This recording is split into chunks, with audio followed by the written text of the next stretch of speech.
Another day, another basketball stories na naman ang pagkikwentuhan natin. At ngayon nga, yung pag-uusapan natin ang balitang may bumalik na nga daw sa Los Angeles Lakers at ang balitang pagkuha ng Golden State Warriors kay Nikola Vucevic.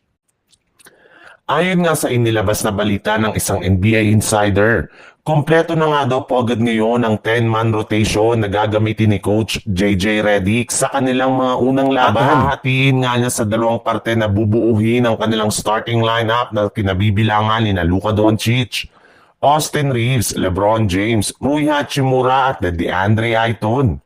Tutulungan rin naman nga sila dito ng kanilang magiging second unit na kinabibilangan ni Gabe Vincent, Marcus Smart, Jake LaRavia, Jackson Hayes at Jared Vanderbilt. Bukod rin nga sa mga yan, ay plano rin naman nga nilang isama sa kanilang idadagdag na rotation ang kanilang nagbabalik na player na si Maxi Kleber. Sa kabilangan ng karami-raming trade rumors na nagsilabasan patungkol sa kanya, ay wala pa rin nga daw balak si Rob Pelinka na i-trade o ipamigay ito sa ibang team. Kaya mananatili nga siya sa kanilang lineup hanggang next season.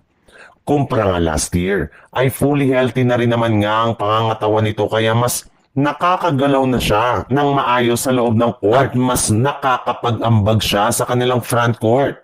Bali siya lang naman nga ang nag-iisang big man sa lineup na merong shooting at may kakayanan na mas strength ang floor kaya malaki nga ang kanyang may tutulong kina Luka Doncic at LeBron James.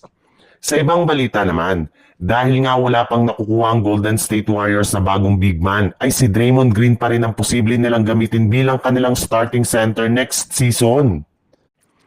Ngunit agad rin naman nga tumutol sa ideyang ito si Draymond Green matapos niyang sabihin sa kanyang podcast na kahit anuman nga daw ang mangyari ay ayaw nga daw niya na maglaro ng center position sa Golden State Warriors.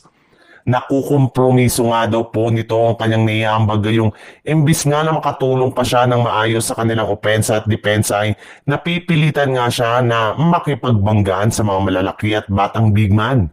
Kaya kung maaari nga daw ay sisikapin niya talaga ng Warriors na kumuha ng bagong center bago pa man magtapos ang off-season. At sa kabutihang palad rin naman nga, ay mukhang maaari rin naman nga sila na makakuha ng center ngayong off-season sa katauhan ni Nikola Vucevic na binabalakan ng i-buyout ang kontrata ng Chicago Bulls ngayong araw.